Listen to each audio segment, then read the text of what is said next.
Bien. Bonjour à tous. Ah, On vient juste de commencer, on va prendre le temps, de laisser les gens se connecter, hem et puis on va lancer d'ici quelques minutes.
Donc pour ceux qui se connectent graduellement, on attend encore quelques minutes pour que tout le monde se connecte. On attend pas mal de monde, donc merci d'être patient, d'attendre un peu. On va lancer ça dans quelques instants.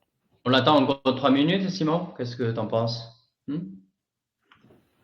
Ouais, bah C'est 2 bien. maintenant, on se lance à 17h05. Exactement. Alors, je dis ça pour tester le son.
Simon, tu es en train de parler. J'ai l'impression que tu es en mute. Ouais, je viens de ouais, c'est ça, je viens de lancer. Merci. Donc je disais merci, on va commencer, on arrive à 17h05, on a déjà pas mal de gens connectés. On attend d'autres, donc ils arriveront au fur et à mesure. Merci à tous de vous connecter, de suivre ce premier webinaire. Yufeng et moi sommes très heureux de vous accueillir pour ce webinaire autour de l'allocation. Pour première information, on a juste pour vous prévenir tous, on ne va pas faire de démonstration sur ce webinaire parce qu'on considère que c'est plus intéressant d'aborder le sujet d'un point de vue pédagogique dans un premier temps pour vous donner une vision de ce qu'on voit et de ce que les méthodologies qu'on voit et ce qu'on recommande. Par la suite, si vous voulez qu'on fasse des échanges ensemble, on est à votre disposition pour cela. Soit on vous donnera un lien à la fin du webinaire où vous pouvez directement récupérer sur l'outil directement pour prendre un rendez-vous avec nous. Et donc, même s'il y a déjà pas mal de non familiers dans la liste des personnes qui sont déjà connectées, je vais prendre un peu de temps pour présenter notre société, nous présenter Yufeng et moi, et puis pour avancer ensemble sur les problématiques qu'on aborde aujourd'hui. Donc, Investboard, c'est une société qui est spécialisée sur toute la partie fonds, sur l'épargne en général. On a créé cette société il y a plus de 5 ans. On s'est très bien implémenté sur le marché français et déjà international. On travaille avec différents acteurs d'ores et déjà, comme BNP, comme FNZ, qui est un géant technologique en Grande-Bretagne, et d'autres groupes bancaires en France sur cette partie institutionnelle. Sur la partie CGP, on travaille avec des centaines de CGP indépendants, en direct ou à travers différents groupements comme CGP Entrepreneurs ou des réseaux. Avant de créer Investboard, on a tous les deux travaillé chez Natixis. Donc, je vais commencer par Yufeng pour présenter. Yufeng a eu différents postes dans la gestion d'actifs, toujours autour de la gestion de fonds en général. Et ensuite, il a aussi un parcours d'enseignant en parallèle à cette expérience qui amène toute la partie pédagogique qu'on essaie de mettre en place chez Investboard, justement, dans tous les sujets qu'on aborde. Et moi-même, j'ai travaillé chez Natixis, d'abord sur des sujets de marché pendant un certain nombre d'années. Et puis ensuite, j'ai fini ma carrière chez eux au sein des équipes digitales, à savoir la stratégie digitale, comment améliorer l'activité de l'asset manager à travers les nouvelles technologies. Et sur ce sujet-là, on a beaucoup travaillé sur les problématiques des acteurs de l'épargne, et plus particulièrement de la distribution de l'épargne, donc des CGP, des banques privées, ces acteurs, où on a visualisé une problématique sur les fonds, sur la compréhension des fonds, sur la sélection de fonds, sur la construction du conseil, mais encore plus sur la vente de ce conseil-là. Donc c'est vraiment les 3 sujets sur lesquels on se positionne et sur lesquels on est expert dans le domaine, et on accompagne nos clients, aussi bien institutionnels que CGP, sur ces grandes problématiques. Aujourd'hui, le sujet qui nous amène, c'est l'allocation, comme je le disais en préambule. Donc sur la partie sommaire, juste pour annoncer les différents points qu'on va aborder aujourd'hui, on va d'abord discuter de ce qu'est l'allocation financière, qui est un sujet crucial et complexe également pour l'ensemble des acteurs du marché, et encore plus pour les CGP.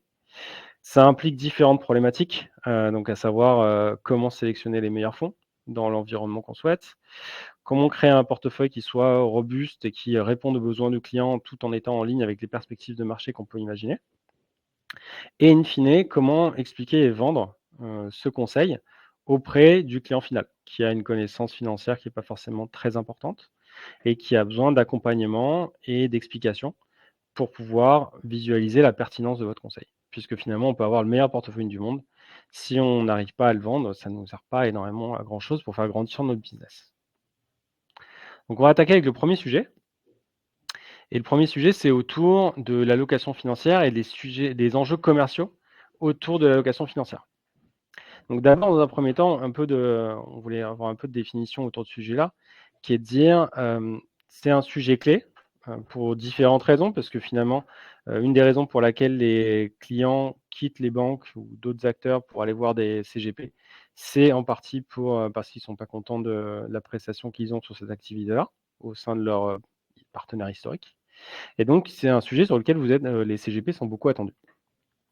Et donc, en termes de définition, qu'est-ce qu'on implique? On parle souvent de portefeuille optimal, donc de meilleur portefeuille possible. C'est quoi exactement? Pour nous, un portefeuille optimal, c'est le meilleur portefeuille qui permet d'optimiser l'espérance de rendement dans un environnement donné. Donc, l'environnement donné, ça va être le profil de risque du client, l'éligibilité des fonds à un contrat d'assurance vie ou à un contrat PER, par exemple. L'horizon d'investissement du client, puisque finalement, s'il y a une vision 8 ans ou une vision 2 ans, ce n'est pas le même risque et donc ce n'est pas la même allocation qu'on doit mettre en place. Et les choix spécifiques du client. Quelle est sa vision sur la thématique, sur l'ESG? Quelle est sa vision sur des thématiques particulières, sur l'eau? Donc, tous les différents points que vous devez prendre en compte lors de la construction de portefeuille. Et donc, tout ce travail de construction de portefeuille qui est crucial est la première étape qui permet de justement fournir le meilleur conseil à son client. Mais tout ça, comme je l'ai dit tout à l'heure, ça n'a d'intérêt seulement si on est capable de transformer l'essai. Donc, si on est capable de vendre le portefeuille qu'on est capable qu'on a construit pour notre client. Et ça implique quoi? Ça implique des enjeux commerciaux très importants qui sont convaincre le client d'investir. Les retours qu'on a de notre côté, c'est souvent des clients qui peuvent être réticents, surtout en fonction des contextes qu'on peut avoir, et le contexte actuel est un exemple parfait. Donc, il faut avoir encore plus de pédagogie, de capacité à expliquer de manière objective et simple, et de pouvoir mettre dans le contexte du client les éléments qu'on lui propose. Et le deuxième aspect sur les enjeux commerciaux qui est primordial, c'est sur toute la partie fidéliser et satisfaire les clients, puisque le conseil financier, c'est pas un produit de consommation, c'est quelque chose qu'on va suivre dans le temps et qu'on va voir proposer aux clients au fur et à mesure. Et donc, comment on est capable de satisfaire le client dans le temps en lui apportant des conseils pertinents à chaque étape de sa vie, de la relation qu'on a avec lui. Et comment on est capable de pouvoir satisfaire le client pour justement le fidéliser, c'est-à-dire se garantir les prochains versements que le client va pouvoir faire, et aussi augmenter son taux de recommandation, qui est un sujet clé pour les CGP, comme on le sait, puisque c'est une des grosses vecteurs de collecte pour vous, c'est d'avoir de la recommandation de vos clients. Donc, une fois qu'on a posé tout ce contexte sur l'allocation, aussi bien sur les enjeux que sur la définition et les enjeux commerciaux, je pense que le sujet qu'il faudrait qu'on va aborder maintenant, et je vais laisser la parole à Yifeng pour ça, c'est comment on construit un portefeuille optimal. Merci Simon. Et oui, effectivement, Simon vient d'évoquer quels sont les enjeux commerciaux pour reconstruire une allocation optimale. Donc, c'est le problème que vous avez rencontré tous les jours, c'est vous avez besoin d'une allocation optimale pour attirer, conquérir, fidéliser de nouveaux clients. Maintenant, quelles sont les difficultés en réalité opérationnelles pour construire une allocation optimale? Il y en a deux sources principales de difficultés opérationnelles. Premier, c'est la sélection de fonds. Deuxième, c'est construire une allocation, c'est la répartition de poids, répartition optimale de poids. Tout d'abord, la première source, sélection de fonds. La difficulté aujourd'hui que vous rencontrez principalement, c'est le nombre important de choix. Ce qui est très paradoxal parce qu'en général, vos clients viennent chez vous très souvent, ils sont contents de trouver un nombre de supports, un nombre de possibilités d'investissement plus important que chez les banques. Je prends un exemple, en général, le contrat assurance vie de banque proposé par la banque, le nombre moyen, c'est entre 100 et 200 maximum de supports, alors que le nombre moyen sur UC dans un contrat dédié CGP, c'est souvent plus de 1000. C'est attrayant pour le client, c'est un avantage commercial pour vous, mais ça représente aussi une double tranchant, une vraie difficulté opérationnelle. Comment choisir le meilleur fonds parmi tout ce nombre important de supports, parmi toutes les données, masses de données que ça représente, c'est-à-dire de données quotidiennes, suivi de BL, analyse de risque. Ça veut dire qu'il faut créer et mettre en place le process de suivi de screening et automatiser tout ça parce que, en fait, vous êtes des CGP, vous n'êtes pas des gérants de fonds. Donc, ce n'est pas votre métier non plus de suivre les performances de ces fonds-là tous les jours et surtout quand le marché bouge comme en ce moment. Voilà. Donc, la première problématique pour vous, c'est la sélection de fonds. Les meilleurs de fonds et le suivi de ce fonds-là. Deuxième, c'est la répartition optimale. Une fois on a choisi le meilleur fonds, comment les répartir en fonction de profil de risque des clients. Parfois, maintenant, de plus en plus, on a des clients qui deviennent plus sophistiqués, surtout des clients de haut de gamme. Ils veulent donner un sens à leur propre investissement. Donc, ils interviennent dans votre recommandation. Je veux investir dans la technologie, je veux investir dans la finance durable. Donc, voilà, comment, en fonction de profil de risque, l'horizon, préférence client et surtout conditions de marché, comment donner un poids optimal et surtout cette optimalité, entre guillemets, puisse être assurée toujours dans le temps en fonction de l'évolution du marché. Voilà, ça, c'est aussi un problème pour vous aujourd'hui opérationnel qui est un problème métier que vous devez faire face, et vous avez probablement ni le temps ni l'outil pour le faire. C'est pour cette raison aujourd'hui, on est là pour un peu démystifier un peu cette partie de l'allocation d'un point de vue méthode. Et plus tard, si vous vous êtes intéressé, vous pouvez voir un peu en quoi, en concret, notre outil peut vous apporter.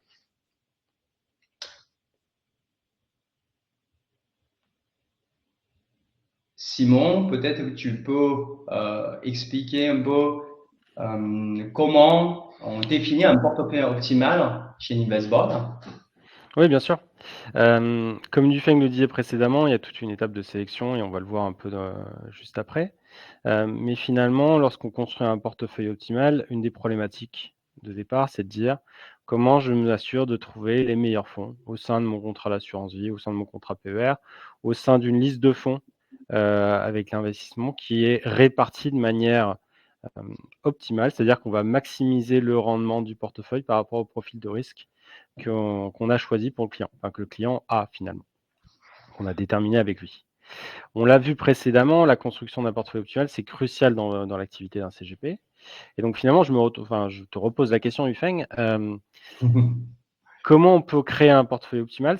Quelles sont les méthodologies historiques qu'on a sur cette création de portefeuille et quelles sont les évolutions qu'on voit dans le domaine?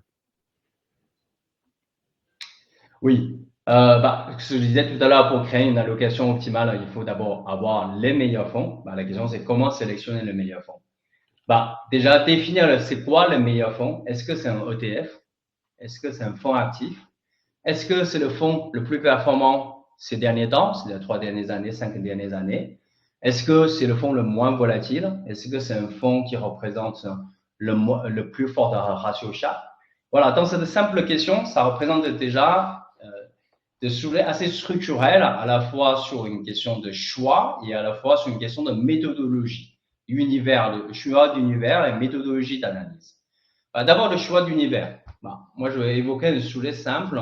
Est-ce qu'il faut un tracker? Il faut choisir entre le tracker ou plutôt un fonds actif. C'est un débat qui a fait couler beaucoup d'encre, surtout typiquement pour le fonds tracker qui ont été rendus célèbres par Warren Buffett, qui est la figure dans la finance de marché, qui recommande à tout le monde, en tout cas tous les Américains, à acheter plutôt de trackers que de fonds actifs.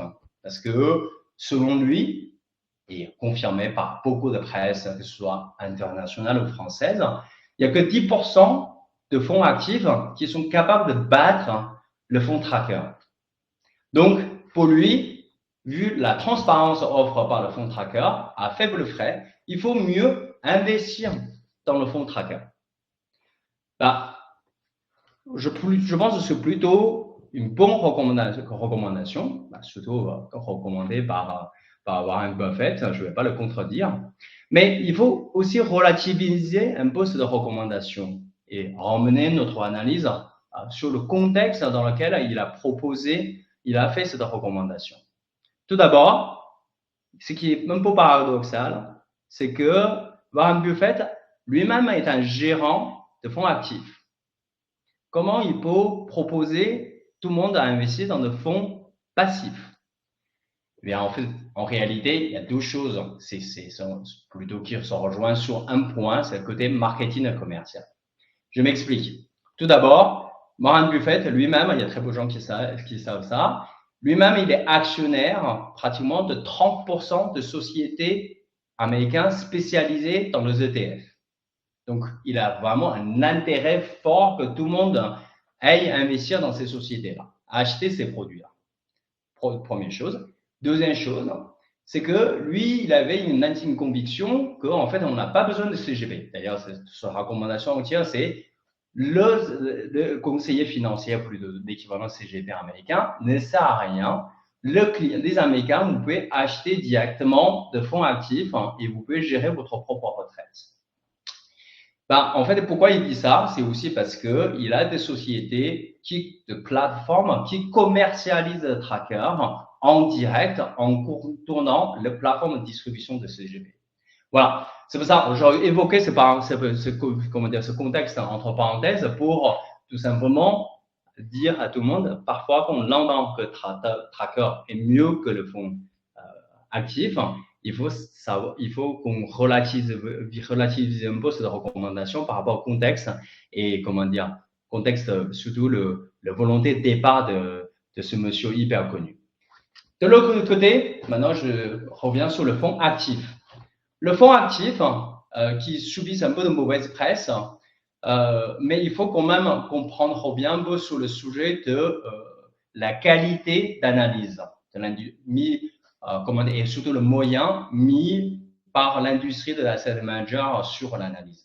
On a quand même de centaines de milliers d'analystes à la fois fondamentales et à la fois économistes qui assistent à la gestion de ce fonds-là. Donc, en fait, tout ce travail-là, parfois, ce ne sont pas toujours de bonne qualité, parfois, il y en a trop, mais tout ce travail-là permet justement au fonds actif de performer le marché. Voilà. Après, est-ce que c'est sous-performer le marché benchmarké ou c'est sous-performer le marché en absolu? Ça dépend de l'univers dans lequel on se place. D'ailleurs, si on parle de l'univers, toute est presse, que ce soit la presse américaine ou Warren Buffett, qui évoque il y a que 10% de fonds actifs qui sous-performent le fonds de tracker. Alors, lorsqu'on regarde le tracker, justement, si on entre un peu dans l'analyse un peu chiffres, le fonds tracker, en Europe, il y a un peu près 7000. Et le fonds actif, il y a un peu près plus de 60 000. Le 10% de 60 000, en nombre absolu, revient à peu près 6 000 fonds. Donc, lorsqu'on fait un choix d'investir uniquement dans le tracker, on se prive quasiment en nombre absolu de moitié de bons fonds. Voilà. Et par contre, l'inverse, si on ne se prend que le fonds, le fonds actif, on exclut aussi tous ces fonds plutôt faibles frais, transparents, qui sont là pour, booster ou surveiller l'industrie de fonds actifs. Voilà. Donc, tout ça pour dire que, en fait, nous, ce que InvestBoard propose, recommande, c'est ne pas trancher sur le sujet. C'est plutôt être agnostique sur le sujet. Et c'est pour ça que nous, on propose dans notre outil une référence de fonds à la fois passifs et actifs et une panel d'offres de fonds qui représente quasiment 100% de l'industrie de fonds en France et 95% des offres de fonds en Europe.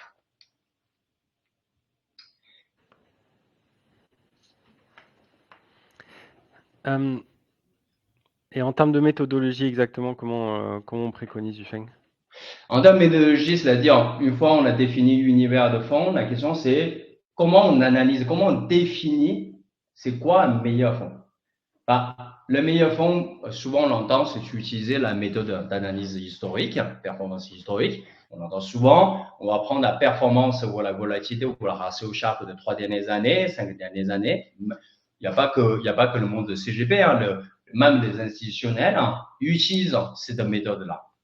Le problème de cette méthode standard, classique, très utilisée qu'elle soit, c'est qu'elle ne prend pas en compte des changements de situation de marché. Je m'explique. Lorsqu'on prend la performance des 5 dernières années, on suppose quoi? On suppose que le monde de demain va ressembler à celui pendant ces 5 dernières années. Donc, en quelque part, on considère que le monde ne bougera pas. Voilà. Un exemple typique où vous voyez en ce moment qu'on confronte, c'est que c'est les 5 dernières années, c'est-à-dire il y a 10 ans, On n'aura jamais imaginé un jour il y aura le Covid, on n'aura jamais imaginé un jour il y aura la guerre en Ukraine, on n'aura jamais imaginé l'inflation. Et si on se place aujourd'hui, voilà, après avoir vécu tous ces événements-là, est-ce que 5 ans qui viennent, ça sera toujours, le monde sera toujours dans le même chaos? Vous voyez, la performance historique, elle nous donne une référence d'analyse, mais elle a vraiment un inconvénient de manque de robustesse dans le temps. C'est pour ça, dans l'outil InvestBoard, à côté de ces méthodes standards qu'on propose, vous pouvez retrouver ces méthodes analyse assez standard dans le InvestBoard, c'est un outil assez souple. Mais à côté, on vous propose aussi une autre méthode qui est la méthode de rendement espéré, qui permet justement, qui utilise le données boursières depuis 1970, pardon, 1970. On analyse tous les fonds avec l'intelligence artificielle pour capter leur sensibilité à des facteurs que vous connaissez, que ce soit facteur croissance, valeur. Et ensuite, on va analyser le données historique assez profond de ce facteur-là, associer les sensibilités de fonds, et on simule ainsi le comportement de fonds depuis 1970, et on analyse leur comportement, moyenne, et comportement extrême, et ainsi dans différents cycles de marché ou situations de marché, c'est-à-dire marché stable, marché crise, marché instable, marché reprise. Voilà. C'est en faisant cette analyse plus fine, selon des méthodes statistiques robustes, qu'on peut trouver un outil de fonds qui permet de répondre à votre anticipation de scénario. Après, certains d'entre vous vont dire, moi, je n'ai pas forcément de scénario. En effet, mais dans ce cas-là, c'est aussi grâce à cette méthode-là, vous pouvez trouver des fonds de tout terrain, entre guillemets. C'est-à-dire un fonds qui est en moyenne plus performant que ses pairs. On le comprend, cette partie de sélection, elle est cruciale. Elle implique pas mal de travail, de recherche, et enfin, vous n'avez pas toujours le temps de le faire. Nous, dans notre outil, on a automatisé tous ces sujets, toutes les méthodes que Vivien vient d'exposer.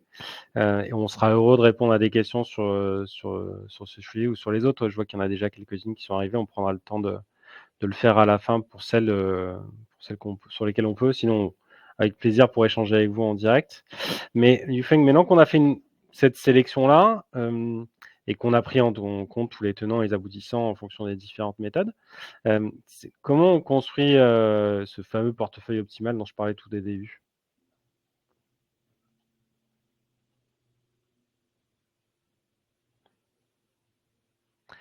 Donc l'idée, c'est de dire comment on construit cette portefeuille optimale. Donc comment construire une allocation robuste en fonction des besoins et des perspectives du client. Il Attends, y a Simon, différents... excuse-moi, Oui, j'ai coupé, j'ai l'impression je t'ai coupé. J'ai l'impression que tu parlais, je posais une question. Désolé, j'ai l'impression qu'il y a un problème technique. ouais, j'ai pris la main parce que j'ai vu que tu étais bloqué. Mais si tu Ok. veux Poser une question répondre, vas-y. éventuellement sur la question de comment construire l'allocation, non? Oui, exactement. Ouais, pardon, excuse-moi.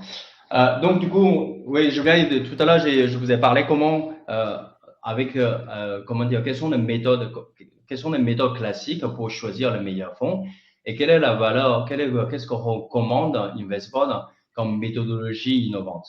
Maintenant, on revient sur le deuxième sujet de la construction de la répartition optimale de poids pour construire un portefeuille optimal. C'est-à-dire, comment je construis une allocation avec comment dire, pour mon client en tant que CGP, en fonction de son profit de risque, en fonction de ses projets et en fonction surtout des perspectives du marché dans le temps. En général, on a deux contextes de création de construction. Premier, c'est je rencontre un client ou j'ai déjà un client existant qui a déjà un portefeuille existant. En fonction, il vient d'arriver chez moi, voilà, il vient de BNP, il a un portefeuille hérité de BNP, ou il vient chez moi, il a déjà une vision, il faut que je propose d'améliorer son portefeuille. Ou il a déjà chez moi, il a déjà un portefeuille, il voit une situation, par exemple, baisse de taux par la Banque centrale, il me demande comment on peut améliorer le portefeuille pour répondre à cette situation. Voilà. Ça, c'est le premier contexte. Améliorer un portefeuille existant. Deuxième situation, contexte de création, c'est j'ai un nouveau client qui part de zéro, qui a 200 000 euros à placer, qui me demande de lui créer, qui me demande de l'aider à placer. Ou une autre situation, je viens d'ouvrir un partenariat avec un assureur ou un nouveau contrat d'assurance. Bah, j'ai besoin de construire de nouveaux portefeuilles sur un modèle client qui est robuste dans le temps. Voilà. Donc, ces deux contextes, hein, souvent on se trouve à devoir construire un portefeuille. Et pour répondre à de différents projets de clients qui lui-même définit l'horizon d'investissement. Bah, un client qui cherche à acheter, épargner pour acheter dans 5 ans un bien immobilier, on lui propose évidemment pas la même chose qu'un client qui prépare tout simplement sa retraite alors il a que 45 ans, un exemple. Voilà. Donc, mais pour répondre à tous ces besoins et ces contextes, hein, les méthodes aujourd'hui pratiquées par les métiers, quand je dis métier, c'est pas forcément le CGP, hein, aussi le côté de l'industrie, même les gérants de l'industrie de l'asset management. Il y en a deux méthodes. Le premier, assez classique, c'est par tâtonnement. On a un outil de simulation, ou que ce soit par Excel ou un outil de simulation simple et historique. Je vais essayer de remplir par moi-même et tester un peu par moi-même les différents poids pour calibrer un portefeuille. C'est très bien, ça demande une connaissance financière assez importante. En plus, ça prend beaucoup de temps parce que c'est par tâtonnement, on essaie de chercher l'optimal, on essaie de toujours, et on n'est pas sûr de nous-mêmes, et ben, on prend du temps pour le tester. Voilà, ça c'est la première chose de tâtonnement. Deuxième méthode, moi je vois certains confrères utilisent, je trouve ça très intéressant, c'est construire un portefeuille avec des fonds du même profil des risques que le portefeuille lui-même. Voilà. Ça mérite d'être simple. Et le problème de ça, c'est que souvent pour le portefeuille à low profil des risques, ben, on se prive de sources de rendement importantes, puisque par exemple pour un portefeuille de profil des risques SRI 2, on ne met que de fonds 2 sur 7, ben, on ne peut pas mettre de fonds action, on ne peut pas mettre de fonds un peu, on va dire, alternatifs intéressants. Donc, on prive de ces sources de rendement pour nos clients. En plus, ça nous coupe un peu notre propre rentabilité. Voilà, ça a un impact quand même pas très intéressant, à la fois commercial et financier. Autre inconvénient, ces deux méthodes ensemble, c'est que le fait que ça prend du temps, ça ne nous permet pas de suivre ou ajuster le portefeuille de manière dynamique par rapport au changement de situation du marché. Voilà. Je prends un exemple typique en ce moment. Vous pouvez très bien avoir un client qui vous appelle, qui dit moi j'ai entendu que la BCE a baissé le taux. Voilà. Et ça a changé. Par rapport aux 5 dernières années, il paraît que la situation change complètement, la BCE change. Qu'est-ce que vous me recommandez? Première situation. Deuxième situation, ça peut être l'inverse, hein, parce que chaque CGP a des clients différents, des profils différents. Un autre type de client qui peut demander que vous appelez en panique, en évoquant en ce moment l'instabilité politique en France, qui vous demande de réajuster son portefeuille parce qu'il est vraiment inquiet. Voilà. Dans ce deux cas-là, en fait, vous allez vous trouver dans une situation où vous devez réajuster rapidement le portefeuille et surtout montrer à votre client la pertinence de votre recommandation. Pour ça, InvestBoard vous propose deux choses. Plutôt deux billets dans notre méthode. Première méthode, c'est toujours l'aspect rendement, celle de rendement espéré pour assurer de construire un portefeuille robuste qui est capable de fournir un rendement intéressant dans le temps. Qu'est-ce que ça veut dire par là?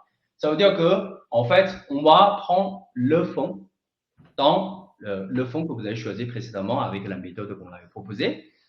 Ensuite, on va simuler ce portefeuille-là que vous aurez construit depuis 1970. On va faire une grande simulation et on va trouver l'allocation à l'instant T qui permet, selon la méthode statistique et toutes les combinaisons possibles avec toutes ces données à l'instant T, qui permet de répondre à toutes les situations de manière robuste, c'est-à-dire équilibrée.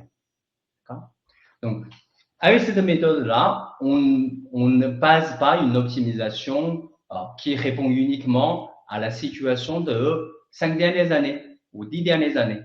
C'est plutôt, on regarde un portefeuille, une allocation potentielle, quel est son comportement depuis 1970, différents points, et on compare avec un autre, et on choisit l'allocation qui ressort le meilleur résultat. Évidemment, ça semble assez incroyable, chronophage, mais vous inquiétez pas, nous avons développé une technologie qui vous permet de faire ça en 2 clics et en quelques secondes. Donc voilà. Donc la première méthode qui permet de construire un portefeuille avec un rendement espéré assez robuste dans le temps. Ensuite, une deuxième méthode, c'est la méthode de volatilité intelligente qui permet de vous adapter au changement de situation. Ça veut dire quoi la volatilité intelligente? En fait, avant de parler de volatilité intelligente, c'est notre façon de parler pour attirer votre attention. C'est plutôt, il faut parler d'abord, c'est en contraste avec la volatilité classique. La volatilité classique, prenons un exemple de 3 dernières années, 5 dernières années, recommandé par les autorités financières. Il a l'avantage d'être simple, tout le monde comprend. En tout cas, j'ai l'impression que tous les CGP comprennent ce que c'est une volatilité sur 5 ans. Mais son principal avantage, c'est qu'il considère que tout ce qui s'est passé en 5 ans, ils ont la même conséquence sur le présent. C'est-à-dire que le donné il y a 5 dernières années sur le Covid, par exemple, et le donné sur récemment, après la post-annonce de la BCE sur la baisse de taux, ont le même poids. Ce qui ne correspond pas trop, c'est que le marché financier agit à l'instant T par rapport au présent. Voilà. Donc, la conclusion rapide de ce que je viens de dire, c'est pour dire, bah, très bien, dans ce cas, on prend une volatilité court terme. C'est pas tout à fait ça non plus, parce que, en fait, on a une sorte de mémoire sur la volatilité, sur le marché financier aussi. C'est-à-dire tout ce qui s'est passé dans le long terme, c'est dans le passé, ça ne s'efface pas d'un coup comme ça. Je me prends l'exemple. Actuellement, 5 dernières années, on a vécu 5 ans de marché aussi, mais ce n'est pas non plus sans vague. On a eu le Covid, on a eu le choc inflationniste, on a eu la guerre en Ukraine, et on a eu la BCE récemment qui baisse le taux. Donc, si on s'arrête là, on regarde le court terme, on dit, ça y est, tout est évacué, on peut investir à fond sur les actions. Or, quand il y a eu l'instabilité politique en France, beaucoup de gens ne comprennent pas pourquoi le marché dévisse d'un coup ou de manière aussi importante. Ben, c'est tout simplement parce que, à cause de tout un tas de traumatismes ces 5 dernières années, la psychologie du marché reste assez fragilisée. Voilà. C'est comme une personne qui a vécu beaucoup de traumatismes. Quand il revient dans des situations normales, bah, dès qu'il rencontre un nouveau traumatisme, il peut avoir des comportements assez exagérés et disproportionnés. Parfois, le marché financier est exactement la même chose.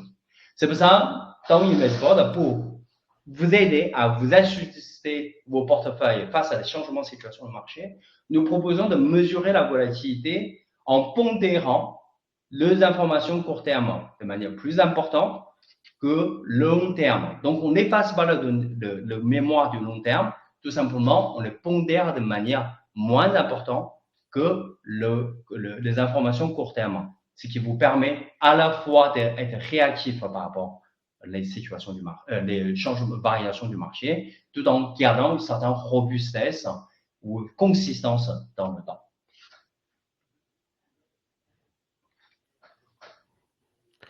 Donc, en fait, si je reprends les différents éléments, ce qu'on a vu ensemble, hein, c'est que pour créer ce portefeuille optimal qui est crucial pour votre activité, aussi bien pour des questions de qualité du conseil, que satisfaction client, que accélération de la collecte, on doit passer différentes étapes et différentes méthodes sont possibles pour arriver, à ces fins-là.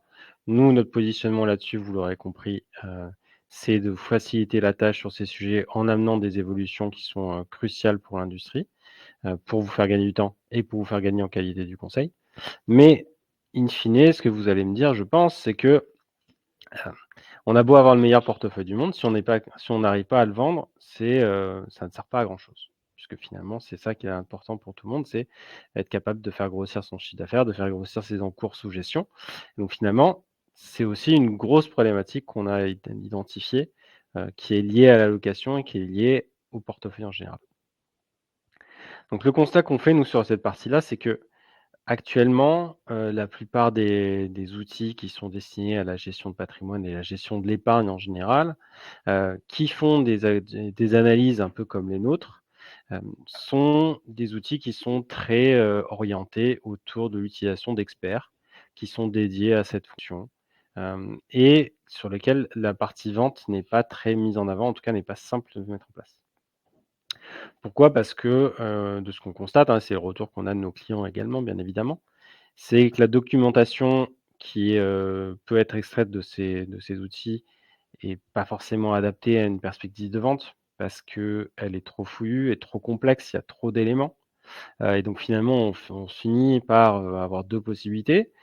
Soit on présente cela au client et on espère qu'il ne va pas se perdre en se plongeant dans la documentation, et on va se positionner seulement sur notre valeur ajoutée à nous en tant que CGP et simplifier le discours, mais on va leur quand même lui donner ce document qui est très complexe et très, potentiellement un peu indigeste pour lui. Soit on va perdre pas mal de temps à reconstruire un document qui soit pertinent, sous différents formats, en prenant des prints écran, à droite et à gauche de différents outils que vous allez utiliser pour pouvoir convaincre, le client. Et donc ça vous implique aussi de devoir retravailler vos arguments de vente par rapport aux extraits que vous allez faire à travers le document personnalisé que vous allez faire. Donc tout ça, c'est un gros perte de temps et c'est aussi une question de risque important de perte des clientèles puisque tout simplement, ce qu'on constate, c'est que le client, une fois qu'il arrive chez vous, il a déjà fait, pas mal de démarches, administratives, réglementaires, avant d'avoir un premier conseil et si ce conseil-là a du mal à être compris par lui-même, il est comme vous et moi, je pense, lorsqu'on essaie de me vendre quelque chose que je ne comprends pas, j'ai tendance à ne pas l'acheter. Donc toute cette partie, on l'identifie comme étant une problématique clé de l'industrie sur ce sujet-là, sur la partie financière. Et donc pour nous, ce qu'on recommande et ce qu'on a essayé de mettre en place, dans notre outil et ce qu'on a mis en place dans notre outil même, c'est, non seulement d'avoir un outil sophistiqué qui permet de, mettre en application tous les, points qu'on a vus précédemment pour créer ce portefeuille optimal, donc sur aussi bien la sélection de fonds, l'allocation, l'optimisation pour avoir le meilleur rendement espéré dans un profil donné. Toujours être en adéquation avec ce que demande le client en termes aussi bien de profil de risque pour la partie réglementaire, mais également sur la partie desiderata, à savoir, je veux avoir une exposition sur la technologie ou sur le secteur de l'eau ou sur les actions américaines. Toute cette partie-là, nous, on l'encapsule dans notre outil et de manière le plus efficace possible pour pouvoir, vous donner en le moins de temps possible le meilleur résultat.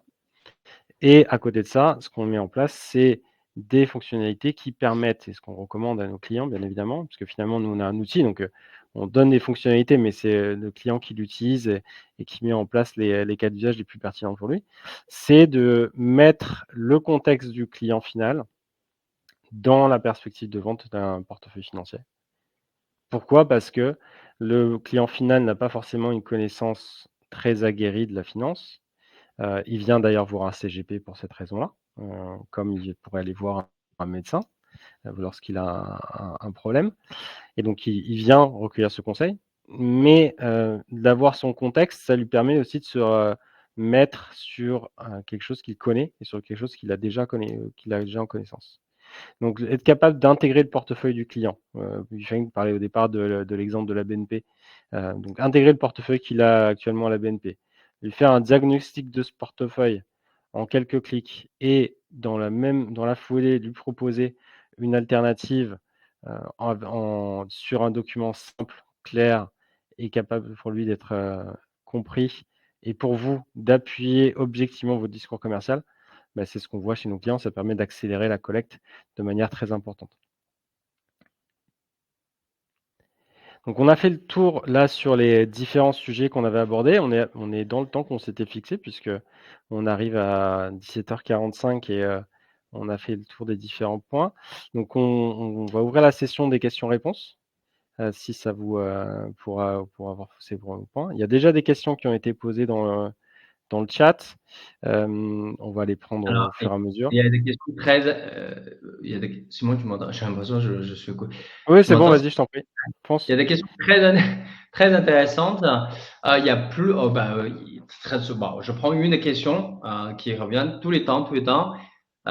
C'est que est-ce que, en utilisant l'outil InvestBoard, on n'a plus besoin de, utiliser la gestion pilotée ou sous mandat? Bah, c'est une très bonne question. C'est une très bonne question. Nous, je peux vous donner la vision de ce qu'on a de nos clients actuellement. Comme ça vous donnera un point de retour. Nous, ce qu'on constate, c'est que justement, on donne la possibilité à nos clients de pouvoir créer un portefeuille optimal, comme on l'a dit, en quelques clics et de suivre ce portefeuille dans le temps avec toujours avoir la possibilité de faire les arbitrages les plus adéquats qui vont avec. Donc la plupart de nos clients, ne font pas de gestion pilotée et ils font peu de gestion sous mandat.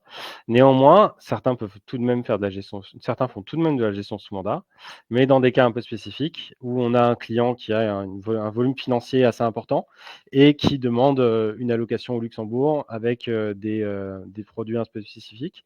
Et là, nous, comment nos clients utilisent notre outil? On va pas, refaire l'allocation du gérant qui a été choisi pour le mandat, mais par contre, on peut suivre cette dernière et avoir un œil critique sur, comment le portefeuille est, optimisé, comment il est, construit, quelle est la sélection de fonds qui a été faite, dans différents scénarios de marché, comment il pourrait se comporter, pour justement pouvoir avoir cette capacité de conseil auprès du client final, qui ne vient pas seulement, entre guillemets, être un intermédiaire entre le gérant sous mandat et le client final, mais être vraiment un conseil qui va s'asseoir à la droite de son client pour l'accompagner dans toute cette démarche. Très bien. J'ai pas mal de j'ai pas mal de je vois également pas mal de gens qui posent des questions, par rapport aux concurrents directs, dont je ne vais pas évoquer le nom. Et bon, il n'y a pas qu'un seul, mais il y a un nom qui vient tous les temps. Et c'est de souvent nous demander quelle est notre différence par rapport à ces concurrents-là, en tout cas sur le marché CGP. Bon, moi, je prends la question. Et ben, en fait, notre outil, si vous voulez, je veux que souvent le mot de nos clients, certains qui sont dans ce webinaire, c'est une fois ils commencent à l'utiliser ou une fois ils ont vu la démo, ils nous ont dit bah, en fait rien à voir. Pourquoi rien à voir? Parce que le concurrent, ce cas-là, les concurrents, ce cas-là, sont souvent, en fait, ce sont des sociétés à la base spécialisées dans le données. Voilà. Ils ont mis à la disposition de leurs clients quelques outils par défaut pour que, comment dire, les utilisateurs puissent utiliser les données. Ce sont des outils qui ont été construits il y a un peu plus de 10-15 ans, parfois voire 20 ans, qui n'ont jamais vraiment été évolués, d'une part. Et d'autre part, bah, je reviens sur le métier, le cœur de métier. Ce sont des sociétés qui sont de données qui sont spécialisées vraiment sur le données, mais pas vraiment leur cœur de métier n'était pas l'ingénierie financière. Voilà. Alors, InvestBoard, c'est un peu différent. On a une approche, encore une fois, c'est une différence. On n'essaie pas en train de cracher sur le concurrent, c'est juste la différence. Notre choix était basé sur vraiment l'ingénierie financière. On combine la technologie de données, de big data, on intègre l'intelligence artificielle, l'analyse financière sophistiquée sur une seule plateforme et on rajoute la donnée pour que vous puissiez utiliser ces données de manière simple et fluide. Voilà. Donc, avec nous, vous allez utiliser un outil très sophistiqué, mais très simple. J'associe avec la première question précédente par rapport à la gestion pilotée et sous mandat. On a pas mal de banques privées ou des asset managers qui utilisent notre outil pour construire leur allocation de la gestion pilotée ou de sous mandat. Donc, c'est pour vous dire que c'est un outil qui, d'un point de vue, construction financière, qui donne un résultat beaucoup plus sophistiqué, robuste. Et si je voudrais compléter, sur peut-être un sujet qui me correspond le mieux. Une des grosses différenciations qu'on voit aussi, en tout cas, c'est ce qui nous est remonté par nos clients entre, nous et nos concurrents principaux sur le marché, c'est justement cette partie aide à la vente qui est, un des cœurs, une des valeurs cœurs qu'on met en avant et sur lesquelles on essaie toujours de se positionner lorsqu'on va créer une nouvelle fonctionnalité. C'est les 2 problématiques qu'on adresse, c'est est-ce qu'on fait gagner du temps à nos clients? Premier point, sur les différents sujets qu'on a abordés. Et la deuxième point, c'est est-ce qu'on est capable de vous accélérer votre collecte? C'est-à-dire, est-ce qu'on est capable de vous aider sur la visualisation le conseil que vous allez promettre, enfin, vous allez mettre en place pour le client? Est-ce qu'on est capable de vous aider à convaincre ce client-là, à montrer la pertinence de votre conseil? C'est le Tout à fait. deuxième sujet clé sur lequel on se positionne. Mais les mots ont toujours enfin l'image ont toujours plus de poids que les mots, comme dirait Paris Match. Donc si vous le souhaitez, je vais vous promouvoir un petit lien pour prendre un rendez-vous avec nous, pour voir, directement l'outil. Donc vous avez un petit lien qui Euh, vient d'apparaître en bas à gauche de l'écran. ouais. Alors, j'ai d'autres questions qui viennent. Quelle est sur plutôt notre référence de... Ah, c'est assez intéressant ça, sur de référence de fonds, catégorie de fonds, capacité de gérer comment dire, diversification et aussi de assets classifs. Il y en a qui me parlent de style. Oui, bah, je vais regrouper toutes ces questions en une seule fois. En fait, c'est ça ce qui est important, c'est que nous, on a, bon, Simon m'avait interdit de parler des chiffres avant le webinaire, je vais quand même évoquer pour répondre à cette question-là. Aujourd'hui, dans InvestBoard, on référence à peu près 200 000 fonds. Voilà. Donc, je disais, mais n'ayez pas peur de ces chiffres-là parce qu'en fait, dans l'outil, vous allez voir, c'est en tout quelques clics, vous allez trouver les meilleurs les pépites de ces 200 000 fonds. Et pas, ces 200 000 fonds sont catégorisés selon la classe d'actifs, selon la géographie et selon le style de facteur, je dirais, selon la classe d'actifs. Je dirais, par exemple, sur action, il y a croissance, il y a la valeur. Sur les obligations, il y a le souverain, il y a le haut rendement, il y a l'inflation. Voilà. Les fonds sont classés de manière très claire. Vous pouvez rapidement choisir les meilleurs fonds de toutes les catégories ou les meilleurs fonds de chaque catégorie. Et je vois une question qui moi j'adore, et on a également des fonds spécialisés en Afrique. Et dans l'outil, vous pouvez facilement montrer quels sont les meilleurs fonds dans l'Afrique ou en Asie émergent, en Europe globale et aux États-Unis ou LATAM. Et facilement aussi, vous pouvez trouver des idées de diversification, encore une fois, en 2-3 clics, que ce soit d'un point de vue diversification géographique ou d'un point de vue classe d'actifs ou sectoriel.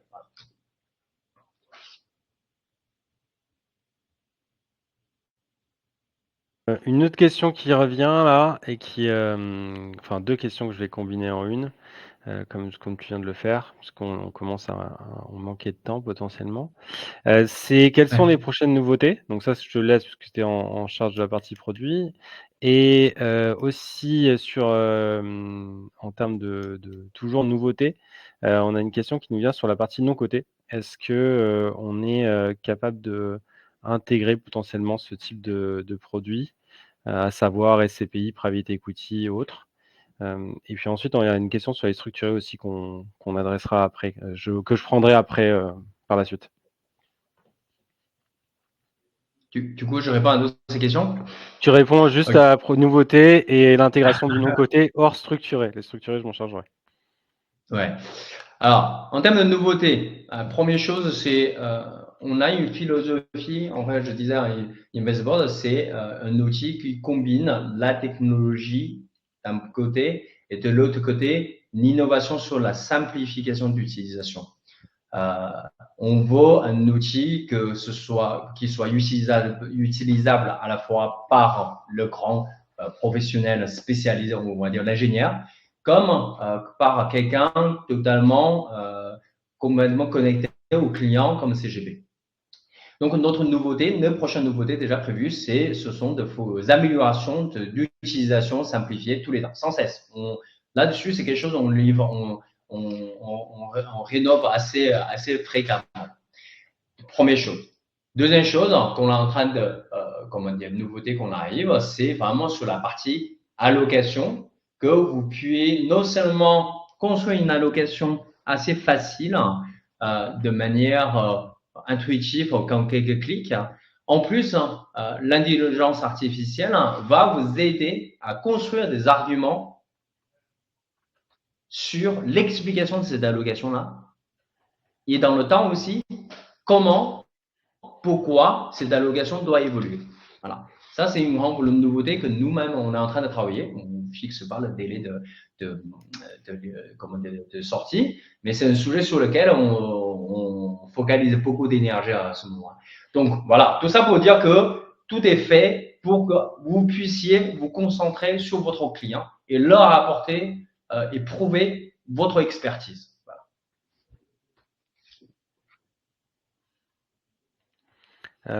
Ok, et là je vais prendre la question sur la partie structurée.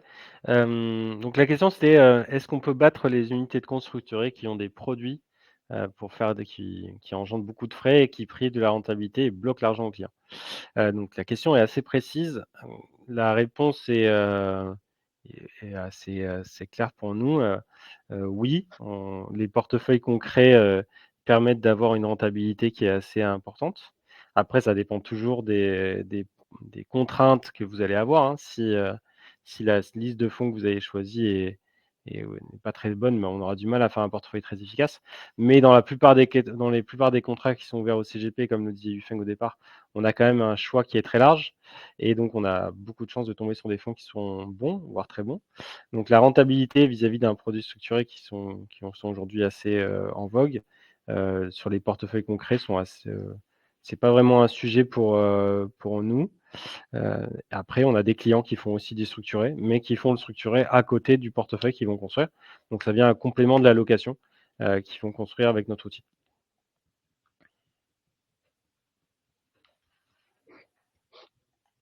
Allez, on a encore une question.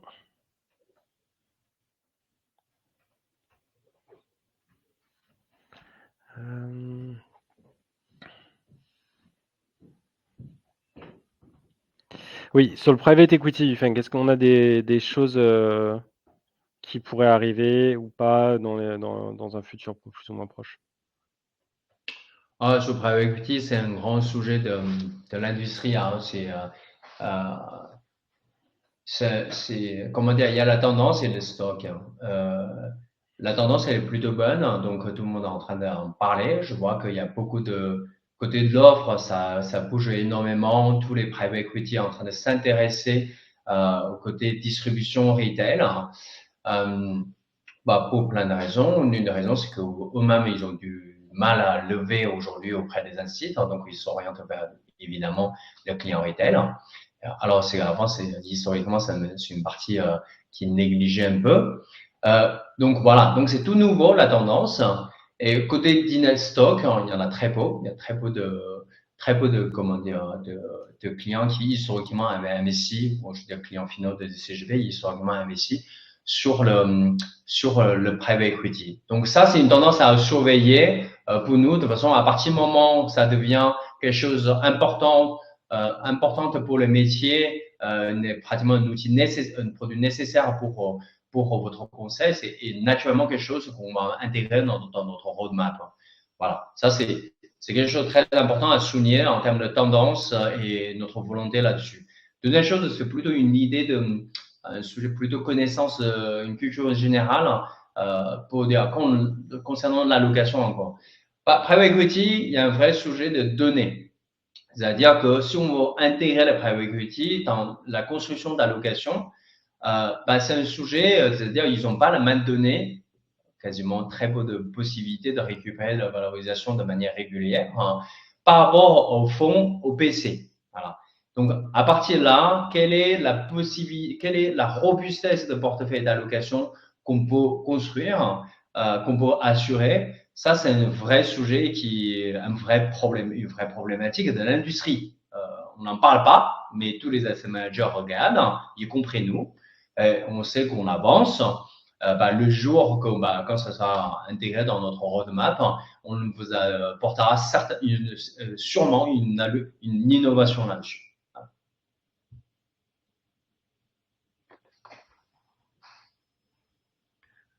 Bon, on arrive au terme de cette... Exactement. Merci pour toutes ces questions et puis votre intérêt. Je vois qu'il y a déjà pas mal de rendez-vous qui ont été pris par la suite. N'hésitez pas pour les autres. Vous recevrez bien évidemment un replay de ce webinaire et dans vos boîtes de réception dans les prochains jours. Et on vous dit à très vite pour un nouveau webinaire qu'on montera sûrement à la rentrée. Si vous avez des suggestions ou des éléments que vous voulez nous partager pour ce prochain webinaire, avec plaisir pour les prendre en compte. Et d'ici là, on vous souhaite une très bonne fin de journée et on vous dit à bientôt. Merci beaucoup. Au revoir. Merci. Au revoir.